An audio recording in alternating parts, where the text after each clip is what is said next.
A finales de los 90, inicio del 2000, de los 2000, ¿no? Un sacerdote redentorista irlandés, el padre Tony Flannery, se convirtió cada vez en más popular, básicamente en la prensa, dejemos esto claro, ¿no? No popular entre los fieles. Pero era un párroco de una iglesia redentorista en Irlanda, en una Irlanda que, como sabemos, está en una crisis de identidad religiosa catastrófica, y de buena medida el abuso de poder y los abusos sexuales han tenido mucho que ver con esta crisis y esta decadencia. Pero el padre Flannery se convirtió, digamos, en un favorito de la prensa porque prácticamente en todo lo que enseñaba, ¿no? Y todo lo que predicaba era contrario a la doctrina de la fe, uno detrás de otro, ¿no? Entonces, cuando hablaba del sacerdocio, decía que el celibato no debía ser obligatorio. Eso, como saben, no es un tema de doctrina, pero sí es un tema de disciplina importante.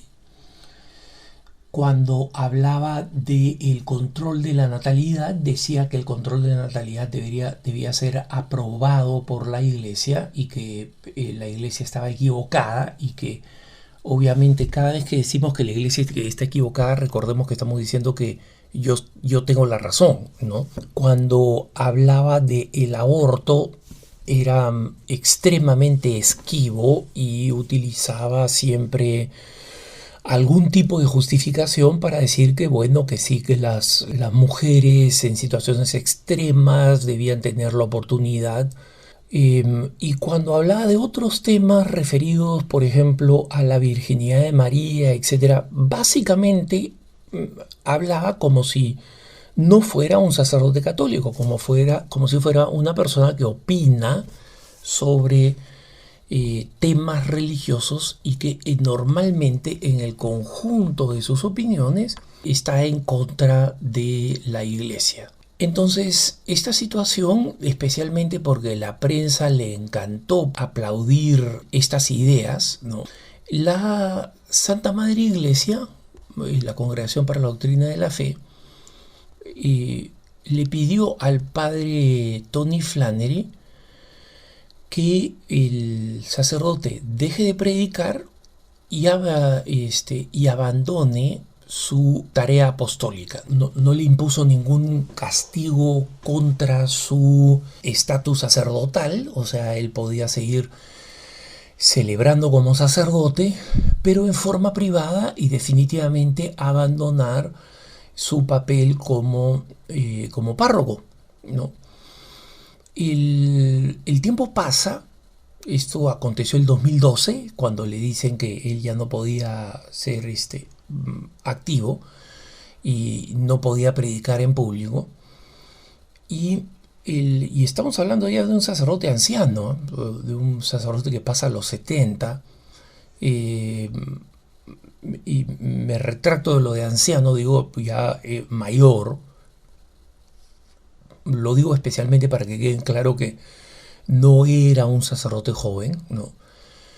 Y aparentemente el padre Flannery comienza a averiguar sobre cuál es su situación, porque obviamente ya desde el 2012 lleva 8 años sin hacer nada, sin servir pastoralmente, y averigua cuál es su situación y si existe alguna posibilidad de que él regrese a su ministerio sacerdotal y a la prédica a finales del 2019.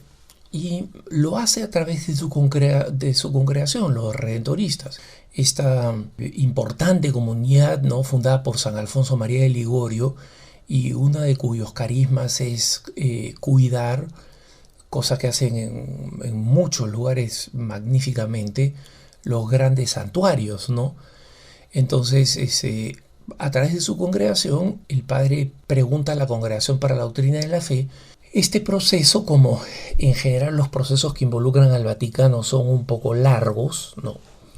Y finalmente, la Congregación para la Doctrina de la Fe le dice al padre le responde a la congregación, pero digamos dirigiéndose al padre Tony, diciendo que el padre Tony puede regresar perfectamente a su ministerio sacerdotal y puede regresar a la prédica si firma un compromiso de fe de una página, ¿no?, donde están los distintos postulados de la fe, ¿no?, que la contracepción no es aceptada por la Iglesia a partir de las enseñanzas de la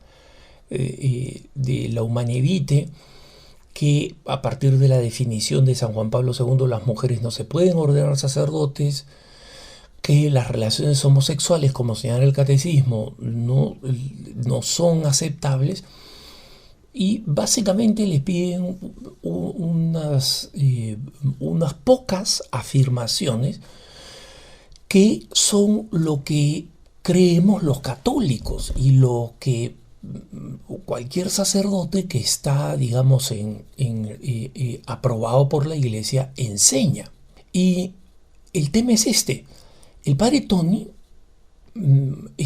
por supuesto, todo esto fue una comunicación privada, absolutamente privada. El padre Tony hubiera firmado ese papel, como en todo, la Iglesia lo maneja con discreción y con un profundo sentido de respeto y de reverencia, pues, a la persona involucrada, ¿no?, aunque sea un semi-hereje.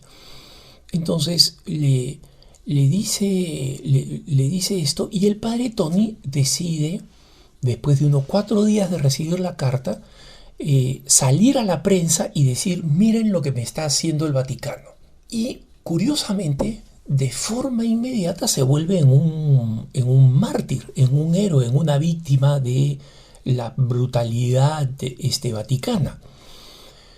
Y el padre Tony anuncia, no en una carta a la Congregación para la Doctrina de la Fe, no en una carta a su propia congregación, sino ante la prensa, que él prefiere seguir viviendo al margen de su sacerdocio que traicionar su conciencia.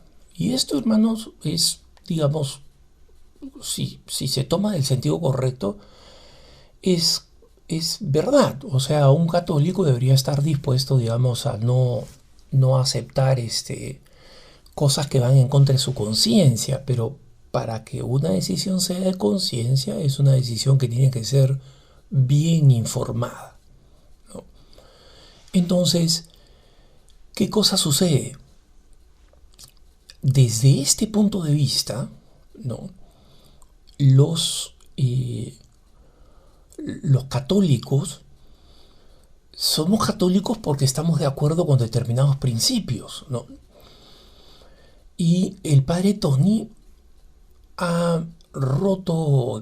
padre Tony Flannery ha roto completamente la estructura de comunicación de la Iglesia para ridiculizarla y presentarla como una especie de abusadora ideológica. Y por supuesto, los periódicos católicos liberales o los periódicos católicos de izquierda inmediatamente han salido a la defensa de la, entre comillas, víctima de el padre Tony, ¿no? Y recientemente uno de estos periódicos de izquierda históricos, ¿no?, heterodoxos, que siempre han estado en conflicto con las autoridades de la Iglesia, pero no me pregunten a mí por qué se llama católico. Yo no soy el que decido cuándo se usa ese término, pero se llama el National Catholic Reporter. Ojo, no confundir con el Register, que es una publicación hermana a las publicaciones del grupo ASI, ¿no? Este es el National Catholic Reporter. Y ellos publican una noticia entrevistando a varios de estos teólogos, pues, que están así en la frontera de la herejía. Publica un artículo que no voy a comentar, sino solamente para darles una idea voy a leer el título. Dice: juramento de fidelidad detona temor al regreso del silenciamiento de los teólogos, ¿no? O sea, acá la víctima son los teólogos. Y son los teólogos herejes, Esa es la víctima. O sea, el juramento de fidelidad detona temor al regreso del silenciamiento teológico. ¿Qué cosa es el silenciamiento teológico? Lo que ellos llaman silenciamiento teológico, hermanos. Fue básicamente la época de San Juan Pablo II y de Benedicto XVI, en la que los teólogos herejes fueron censurados, punto. Y por si acaso, la censura de los teólogos herejes, ¿no? Es un proceso larguísimo, hermanos, larguísimo. Ustedes no se imaginan la cantidad de paciencia y de caridad que hay en esos diálogos. Nosotros nos enteramos, por ejemplo, pienso en alguien en América Latina como Jon Sobrino, ¿no? Y sus teorías heréticas vinculadas a la teología de la liberación. El diálogo con Jon Sobrino y con múltiples otros que finalmente no fueron condenados, por ejemplo, fue un diálogo largo en donde se les pide, mira, corrige esto, aclara esto, corrige esto, cambia esto. Ningún teólogo herético se despierta en la mañana y se entera que lo han fulminado. Eso nunca pasa. Son procesos de años. Y en este caso, como ven ustedes, y son procesos privados. Entonces, cuando ustedes ven pues que la Congregación para la Doctrina de la Fe condenó pues a Hans Küng, condenó al padre Anthony de Mello, perdón, condenó los escritos, por si acaso, ¿no? O sea, no condena a la persona, condena los escritos, condena la enseñanza. Todos esos fueron procesos larguísimos, ¿no? Y esta defensa y esta presentación de un sacerdote que enseña herejías como si él fuera la víctima, es la última hipocresía, hipocresía. Y les explico por qué.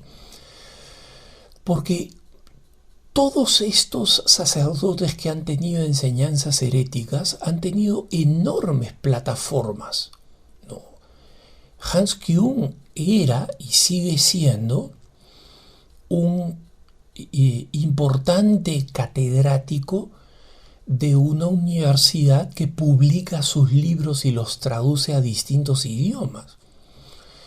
El padre Tony Flanagan fue inmediatamente defendido por la prensa secular y la misma prensa secular que hizo puré pues a la iglesia local y al Papa Francisco, acusándolo de que él no está abierto al diálogo.